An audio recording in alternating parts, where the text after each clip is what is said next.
അസ്സലാമു അലൈക്കും വറഹ്മത്തുള്ളാഹ്. ഞങ്ങൾ മദീനയിലേക്ക് പോകുന്ന വഴിയിൽ ഉഹുദ് യുദ്ധം നടന്ന ഉഹുദ് മലയും അതുപോലെ തന്നെ ഉഹുദിൽ ഷഹീദായ ബദ്രീങ്ങളുടെ ഖബറും ഞങ്ങൾ സിയാറത്ത് ചെയ്തു. ഇവിടെയാണ് ഹംസ റളിയല്ലാഹു തആല അൻഹു അടക്കമുള്ള സഹാബാക്കളെ അടക്കിയിരിക്കുന്നത്.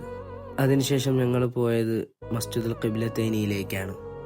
മസ്ജിദുൽ ഖിബ്ലത്തൈനിയെ പറ്റി പറയുമ്പോൾ ഈ പള്ളിക്ക് മസ്ജിദുൽ ഖിബ്ലത്തൈൻ എന്ന് പേര് വന്നത് ഒരു നമസ്കാരത്തിൽ തന്നെ 2 കിബില സ്വീകരിച്ചത് കൊണ്ടാണ് ഈ പള്ളിക്ക് മസ്ജിദുൽ ഖിബ്ലത്തൈൻ എന്ന് പേര് വന്നത്.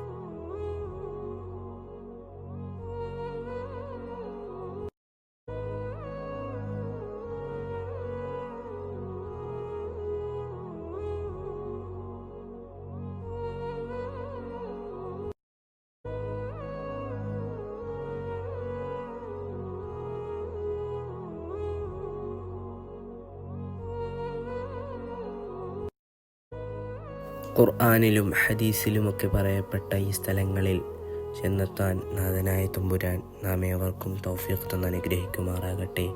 ആമീൻ യാ റബ്ബൽ ആലമീൻ. അസ്സലാമു അലൈക്കും വറഹ്മത്തുള്ളാഹി തആല വബറകാതുഹു.